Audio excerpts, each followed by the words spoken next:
Bonjour, je fais une vidéo de réponse à la vidéo d'Antastasia qui s'appelle « Je suis une vilaine TERF ». C'est une vidéo qui n'est pas à destination d'Antastasia, je pense qu'elle a fait ses recherches, qu'elle a posé ses questions et qu'elle en a fait une vidéo. En fait, j'aimerais faire cette vidéo pour apporter des réponses aux questions qu'elle pose et apporter des réponses qui ne soient pas celles des TERF. La première chose que je dois noter, c'est que toutes ces questions relèvent de la peur. La peur d'être silencié, la peur d'être agressé, la peur de ne pas être respecté. Et en fait, ce que j'ai vu dans cette vidéo, c'est beaucoup de rhétorique que je trouve similaire à des rhétoriques racistes, basées elles aussi sur la peur. Si on est dans un milieu qu'on perçoit comme hostile, alors on va se mettre dans un autre mode de fonctionnement, et dans un mode de fonctionnement où en fait la peur de l'autre et la séparation entre soi-même et l'autre, en fait c'est cette rhétorique de nous, eux, c'est un mécanisme qui est mis en place par la peur. Alors je ne dis pas que la peur est irraisonnée, parce qu'en fait la peur on en a dans des situations qui sont vraiment extrêmement réelles, mais ce que je veux dire c'est que souvent dans ce genre de rhétorique, les solutions ou les arguments apportés sont plus alimentés par cette volonté de se protéger à tout prix que d'être rationnel et d'avoir les faits. Il y a plusieurs questions qui ont été posées, je vais répondre d'abord à la première. La première, c'est la peur d'être silenciée. Antastasia dit qu'elle voit énormément de femmes cis qui se font agresser, silencier sur internet quand elles commencent à parler de règles, de choses qui font partie de leur vie, de leur corps, de l'aspect biologique et du regard de la société là-dessus. Par exemple, typiquement, elle parle des règles, des serviettes hygiéniques par exemple, et effectivement, en fait, la question c'est est-ce que le transactivisme, comme elle dit, va silencier les femmes cis dans des questions qui sont millénaires, à savoir la perception des règles, la perception, alors moi je vais aller plus loin, la perception de l'accouchement, etc. C'est une question qui a été énormément posée dans le milieu des sages-femmes, puisque les sages-femmes traitent majoritairement du processus de naissance, qui concerne énormément de femmes cis, et en fait, la solution toute simple qui a été trouvée dans les milieux activistes inclusifs et tournés vers la santé des vulves, c'est deux choses. La première, c'est en fait de généraliser le mot cis. C'est une façon très simple de dire, ok, on a dit femme jusqu'à maintenant, et dans notre tête, femme, ça voulait dire quelqu'un qui a une vulve, quelqu'un qui peut porter la vie, etc. Aujourd'hui, on se rend compte qu'on s'est trompé parce qu'il y a des personnes qui ont des vulves qui sont pas des femmes, et il y a des personnes qui n'ont pas de vulve qui sont des femmes. Donc en fait, on a rajouté un mot qui est pas très long, hein. C'est un mot de 3 lettres, cis. Et en fait, si on utilise le mot femme cis, on n'a même pas besoin de penser à l'inclusivité, est-ce qu'on dit des bonnes choses ou des mauvaises choses. Ça concerne les femmes cis qui, dans l'immense majorité des cas, ont une vulve, et ça n'exclut ni les hommes trans, ni les femmes trans, ni les personnes non binaires qui pourraient être assignées femmes à la naissance ou non. Donc ça c'est une façon très très simple en fait de pouvoir continuer d'avoir les mêmes discussions sur des sujets qui sont extrêmement importants et c'est très simple à mettre en place, juste on rajoute 6. Je suis sur internet un compte d'une sage-femme américaine qui a décidé dans sa pratique d'être inclusive, et elle a par exemple remplacé le mot maman par le mot parent, en précisant quand il s'agit de maman ou quand il ne s'agit pas de maman. Et en fait ça c'est des débats qui sont féministes, qui ont été apportés dans d'autres sphères. Par exemple, on a beaucoup insisté sur le fait que les enfants quand ils vont à l'école, on centre beaucoup de choses sur la mère, sur le fait que c'est la mère qui doit s'occuper des enfants, etc., que c'est le parent qu'on va appeler s'il est malade, etc. Alors qu'en fait, effectivement, un enfant, souvent, il a 2 parents, et souvent, l'un des parents n'est pas une mère.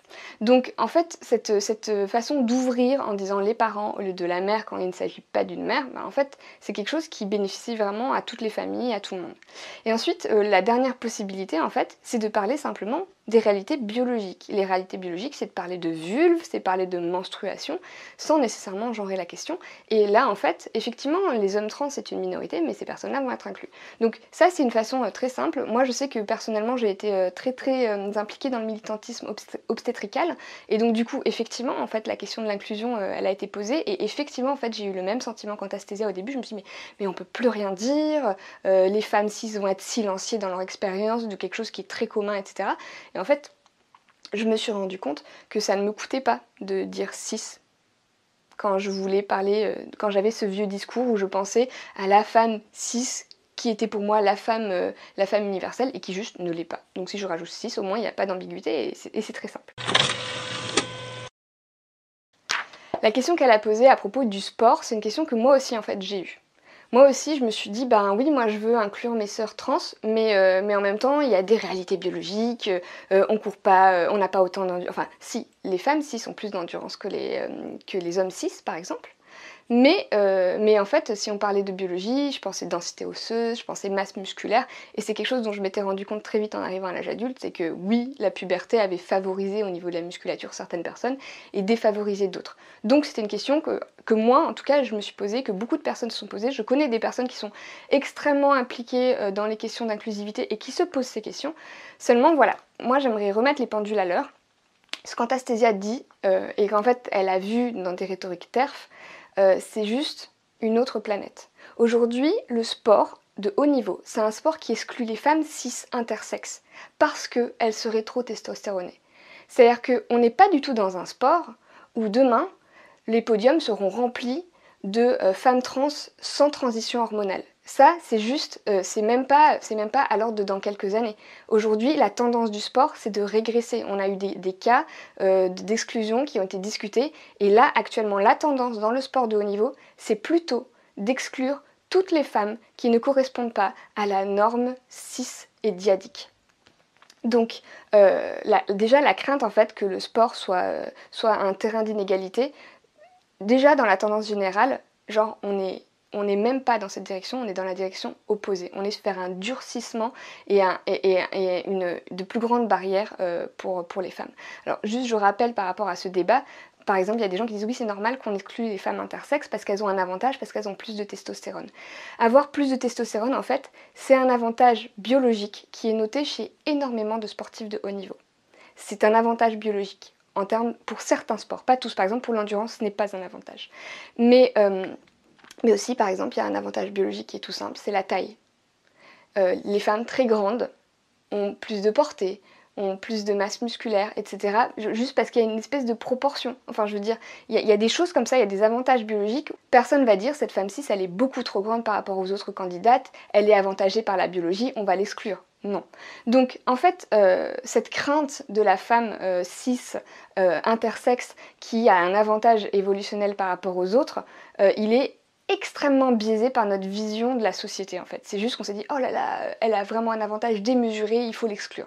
Ensuite, je vais rajouter une autre information qui concerne cette fois les femmes trans qui sont hormonées et qui ont un parcours de transition et qui sont en fait les quelques rares femmes qui sont tolérées par l'industrie du sport dans le sport de haut niveau.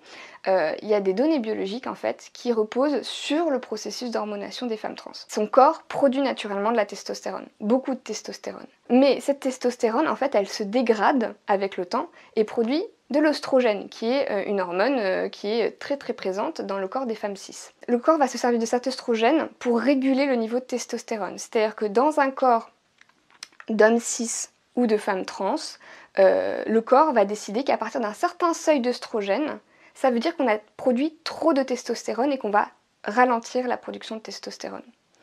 En fait, on dit s'il y a trop de déchets, c'est qu'on a produit trop de produits, la testostérone, donc on arrête. Donc en fait, le système hormonal qui est mis en place, c'est qu'on va donner plus d'œstrogène à une femme trans jusqu'à ce que le corps ait le signal de dire « Ok, je suis envahie d'œstrogène, je fais beaucoup trop de testostérone, j'arrête de faire de la testostérone. » Donc on observe en fait qu'au bout d'un moment, quand on atteint un certain niveau d'œstrogène, le corps va arrêter de produire de la testostérone.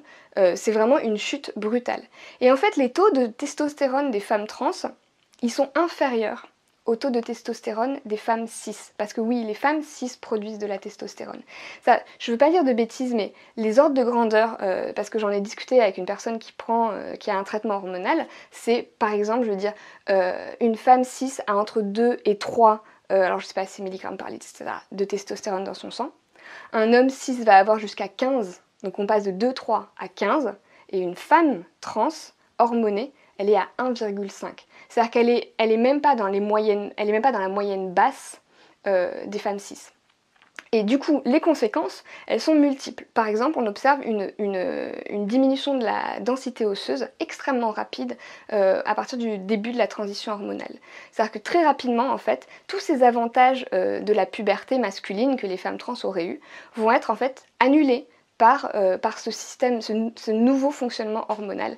Et ce qui fait qu'en toute logique, on n'a pas de record du monde battu par des femmes trans. On n'a pas de femmes trans sur tous les podiums, tous les trucs sportifs, comme on pourrait croire, parce qu'on se dit c'est bon, elles sont rentrées dans le sport de haut niveau, elles vont éclater les femmes cis. En fait, en réalité, non. Une sportive de haut niveau trans, elle vient avec presque, en fait, moins d'avantages biologiques qu'une femme cis, à cause de ce fameux taux de testostérone qui est très bas. Et on a eu des cas, en fait, on a eu des cas de femmes trans qui ont décidé de ne pas s'hormoner pour pouvoir rester en compétition dans la catégorie masculine. Et cette crainte aussi qu'il y ait des hommes cis mal intentionnés qui utilisent ces parcours-là pour hacker le système, pour bénéficier des quotas, pour avoir une brillante carrière dans le sport de haut niveau, en fait, juste, ça n'arrive pas. Le fait d'être une femme trans, c'est quelque chose qui est très violent. Personne ne paye ce prix pour obtenir ces droits-là. On est dans un système sportif qui ne va pas vers plus d'inclusivité et on est dans un système sportif qui est extrêmement strict sur l'acceptation des personnes trans hormonées et où ces personnes trans hormonées arrivent avec moins d'avantages biologiques que les femmes cis. Donc c'est une peur qui peut paraître au premier abord tout à fait rationnelle, seulement en fait il s'avère que scientifiquement, la réponse est non, il n'y a pas besoin d'avoir peur de ça. Ensuite, Anastasia, elle parle des vestiaires, elle parle des toilettes, elle parle des réunions féministes, et là, j'aimerais juste apporter mon vécu. Je suis une personne gender fluide, c'est-à-dire que j'ai une expérience, on va dire, trans, c'est-à-dire qu'il y a des moments dans ma vie, et ça arrive régulièrement, où je ne suis pas une femme, mais en fait, il y a des moments aussi où je me sens très femme, et où j'estime en fait que mon expérience est celle d'une femme cis, en fait, sur le moment. Et cet aspect d'avoir des femmes trans dans nos vestiaires, dans nos toilettes ou dans nos réunions féministes, en fait, je l'ai eu parce que j'ai été dans des milieux qui sont inclusifs, qui sont trans-inclusifs, et qui ont dit une réunion, par exemple, j'ai déjà été dans une réunion sur les violences sexuelles dans le milieu militant, où c'était une réunion en non-mixité. On avait dit femmes, et il y avait une autre réunion en non-mixité hommes pour que les hommes discutent de qu'est-ce qu'eux pouvaient faire pour améliorer la situation des agressions sexuelles en milieu militant. Et dans cette salle, il y avait une femme trans, que je connaissais de vue. Elle était assise dans un coin, elle a parlé, elle a pris la parole, elle a posé des questions, mais en fait, elle n'a pas monopolisé l'espace de parole, et elle s'est installée dans un coin, Enfin, moi, je sais que je suis rentrée dans cette salle, je me suis sentie totalement en sécurité pour parler de mes agressions sexuelles, pour écouter les agressions sexuelles des autres.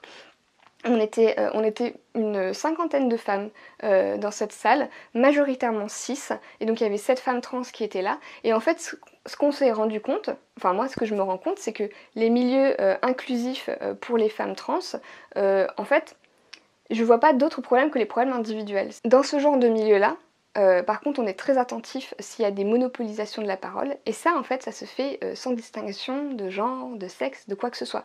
Une personne qui monopolise la parole, on va lui dire gentiment « Ok, tu as parlé, c'est au tour de quelqu'un d'autre ». Et en fait, nous, par exemple, on avait une liste avec qui avait pris la parole, et quand on demandait à prendre la parole, si on avait déjà été noté plusieurs fois, et ce serait la personne qui avait moins parlé qui serait prioritaire pour prendre la parole. Donc ça se régule très facilement, et je sais que moi, personnellement, je suis venue avec un vécu traumatique.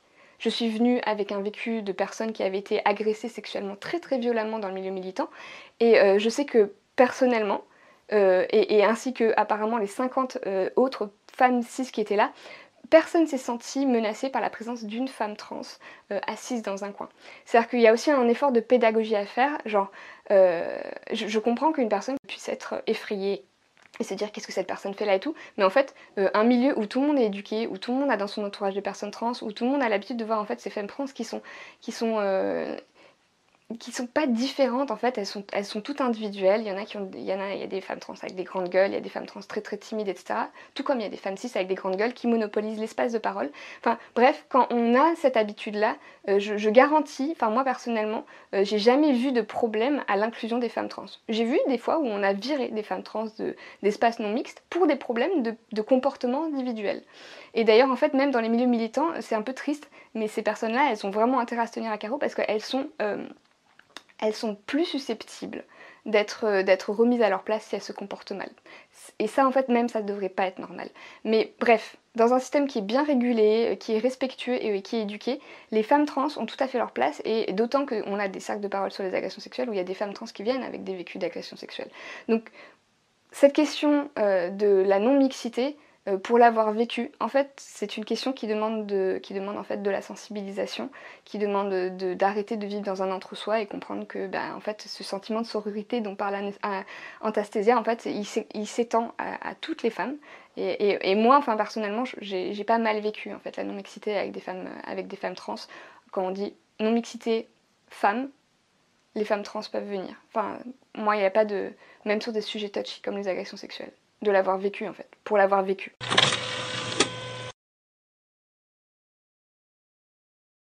Ensuite, Anastasia pose la question du vécu de la misogynie en disant il est hors de question qu'une personne qui ne vit qu'un type d'oppression décide que son oppression est similaire à la mienne. Alors là, je vais pas parler parce qu'en fait, je ne suis pas une femme trans dans l'espace public. Je vais laisser la parole à Sophie, qui est une femme trans, qui fait de la vulgarisation sur l'architecture et l'urbanisme, et qui va parler en fait de son expérience de femme trans dans l'espace public. Pour moi, son expérience est intéressante parce qu'elle illustre à quel point de façon subtile, une femme trans va très rapidement subir les mêmes processus misogynes à très grande échelle qu'une femme cis.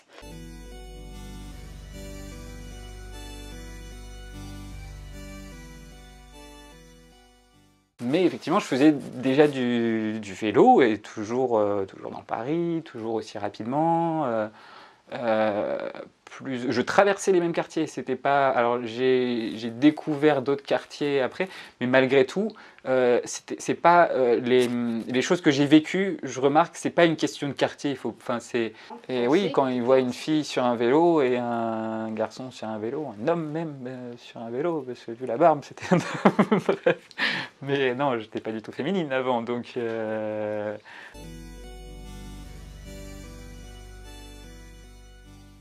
J'étais sur ma voie de vélo, normal, je suis cycliste à Paris, le feu rouge arrive, donc moi je respecte le code de la route, je ralentis vers un feu. Lui, le feu rouge, n'importe quel feu, lui il allait passer, quoi, il avance. Et il m'a doublé, sauf qu'il y avait il y avait les voitures d'un côté, c'était très peu d'espace, et donc pour se rabattre au dernier moment devant moi, il m'a fait une queue de poisson, et donc moi j'ai freiné, mais malgré tout j'ai pas eu le temps de freiner, et j'ai tapé sa roue arrière. Et au début, alors là c'est là où on voit que c'est intéressant le coup du genre et tout ça, il a senti la percussion, il s'est retourné et il m'a vu et il m'a dit « Ah pardon, excusez-moi ». Donc il a compris qu'il avait fait quelque chose de pas... Il devait s'excuser, il était un petit peu en tort sur cette situation. Et par contre, dès qu'il a entendu ma voix, et en plus sur l'énervement, c'est pour ça aussi que malgré tout, j'ai dit ok, tu t'excuses, c'est gentil, mais malgré tout, fais attention, quoi, même gentiment, tu vois. Mais dès qu'il a entendu ma voix, tout de suite, il a retourné la situation, et vu que à la fin, je l'ai percuté parce que j'avais pas trop le choix, il a utilisé ça comme si c'était le début de l'agression, de l'altercation, et en disant que c'est moi qui avais commencé parce que je lui avais foncé dessus.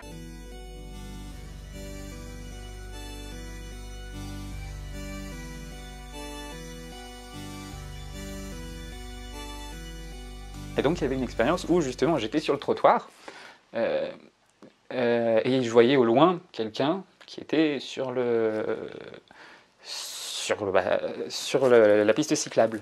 Et donc je l'ai longuement klaxonné. Au moment où je voyais que rien ne bougeait et que je devais m'écarter, donc monter sur le trottoir, sur le petit rebord, pour aller sur le trottoir là où je n'étais logiquement pas censé être, mais il me laissait que ce choix-là sur le moment parce qu'il prenait la piste cyclable. Donc hop, je me suis décalé. Mais en me décalant, il y avait même pas 3 cm, mais ces 3 cm avec la pluie et avec l'inclinaison de ma roue, et je suis tombé comme une merde, j'ai glissé, je me suis pris un petit poste électrique qui était juste là.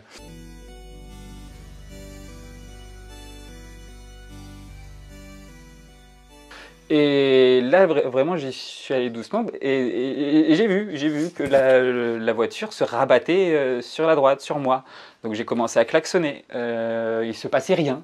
Et donc au bout d'un moment, je suis arrivé bloqué par la voiture, et donc j'étais assez proche de la voiture, vu qu'elle me fonçait dessus, pour être à son contact. Donc j'ai donné 2 coups sur la vitre, 2 ou 3, enfin j'ai donné des coups sur la vitre. Et parce que, voyant que le klaxon, il réagissait pas. Et c'est quand j'ai donné les coups sur la vitre qu'il a commencé à s'arrêter. Et là, quand il a senti les deux coups, et tout de suite, vu que je partais, j'ai eu le temps d'être de l'autre côté du carrefour, mais malgré tout, il a sorti, il m'a dit mais qu'est-ce qu'il y a, pétasse, je suis de la police.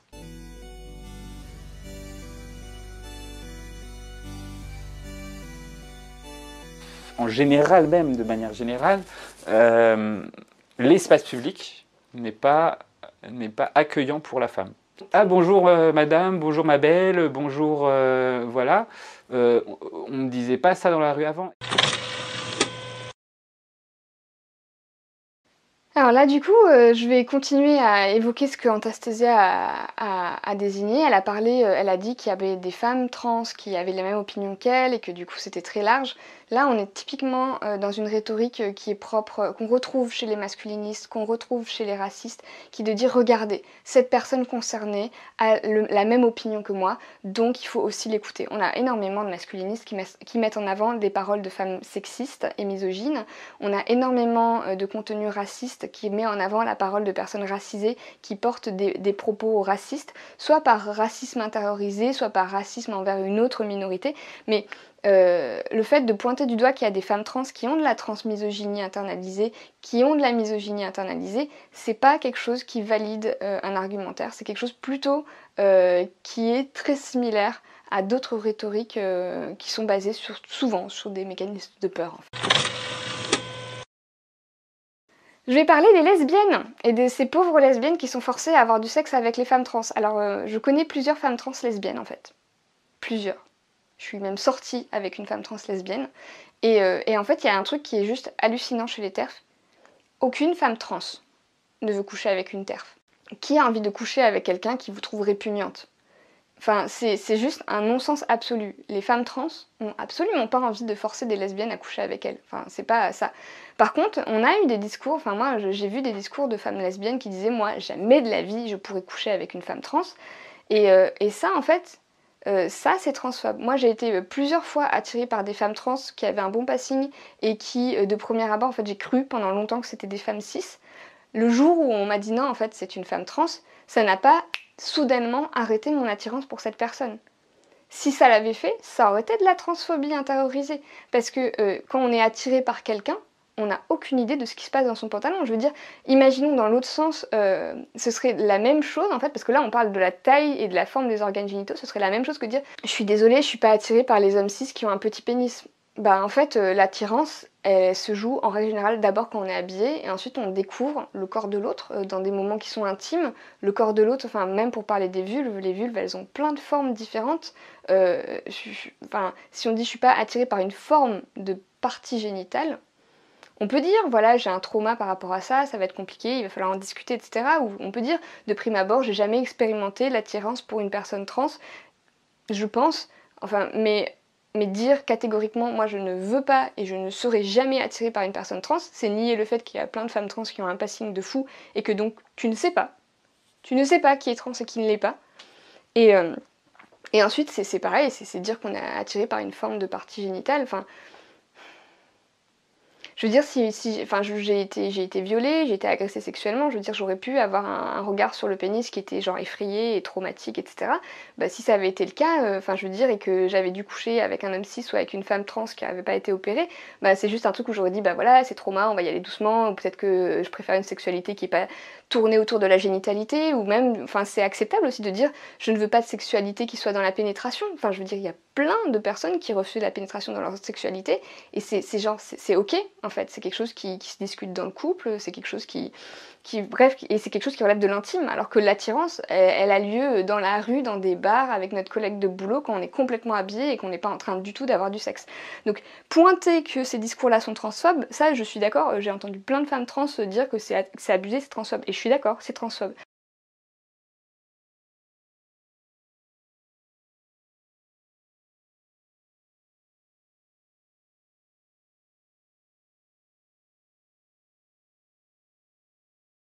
Par contre, pointer qu'il y a des vilaines femmes trans qui veulent forcer des lesbiennes à coucher avec elles, genre, aucune femme trans ne veut coucher avec une TERF, genre. Genre, c'est comme si moi je disais je vais forcer des mecs d'extrême droite à coucher avec moi parce que je suis queer et tout ça. Genre j'ai pas du tout envie de coucher avec ce genre de personne. Genre, pas du tout. J'ai envie de coucher avec quelqu'un qui me désire, que je désire, où il y a un truc réciproque. Enfin, c'est. Voilà. Du coup en fait, je pense que j'ai à peu près bouclé la question. Il y a beaucoup de questions que Antastasia s'est posées et qui ont trouvé une réponse dans les propos TERF. Mais ces questions, elles sont légitimes, mais il y a des réponses. Et ces réponses-là, elles vont plutôt vers l'inclusion, en fait. Ensuite, Antastasia, et je vais finir avec ça, a énormément parlé de la non-binarité et des passings aléatoires et des personnes qui refusent des transitions hormonales, etc. Moi, en tant que personne non-binaire, moi, en tant que personne non-binaire qui a dans ses cercles de connaissances, d'amitié, etc., des personnes non-binaires qui ont fait des transitions plus ou moins avancées, etc., je trouve que là, en fait, on est sur une cristallisation de la peur qui a pas non plus lieu d'être, en fait. Genre, on accepte les femmes trans. À partir du moment où on commence à accepter les femmes trans qui ont fait une transition hormonale, qui ont fait des transitions chirurgicales, etc., en les accueillant dans la sororité, où est-ce qu'on place le curseur? À quel moment on dit cette personne ne présente pas assez de façon féminine pour qu'elle soit exclue? C'est quelque chose qui interroge, mais personnellement, d'avoir évolué dans ces milieux-là, j'ai qu'une seule ligne de conduite, c'est dire, à partir du moment où une personne me dit « je suis ta sœur », elle est ma sœur. Donc toutes ces questions qui relèvent de la peur, de la mise en danger des femmes cis, etc., et qui mettraient en cause des personnes trans qui ont été violentes, qui ont violé, qui ont agressé, etc., ou qui monopolisent la parole, ou qui mettent mal à l'aise en étant malaisantes, etc., c'est des questions individuelles en fait. Et des femmes cis qui ont violé, agressé, monopolisé la parole, il y en a aussi. Donc en fait, une femme trans, bah, traitons-la comme les autres femmes en fait, avec les mêmes responsabilités. Et on doit avoir aussi des milieux militants qui sont capables de gérer les comportements toxiques, on doit avoir des milieux militants qui sont capables de prendre individuellement les cas d'oppression, etc., et de les traiter. Mais pas d'exclure de prime abord toutes les femmes trans parce qu'on ne voudrait pas avoir affaire à des femmes trans qui sont toxiques en fait. Voilà, j'ai tout ce que j'avais à raconter. Je pense que j'ai développé à peu près toutes les idées qui ont été interrogées par Antastasia.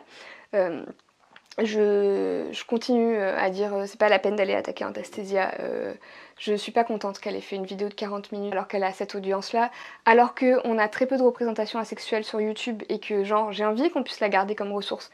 Mais là, 40 minutes de transphobie, c'était juste pas acceptable. Genre, il faut répondre à ces questions et je veux pas que cette vidéo soit la seule qui soit disponible pour répondre à toutes ces questions-là. Et allez vous abonner à la chaîne de Sophie, je pense qu'elle va faire des trucs cool sur l'architecture et l'urbanisme. Bye!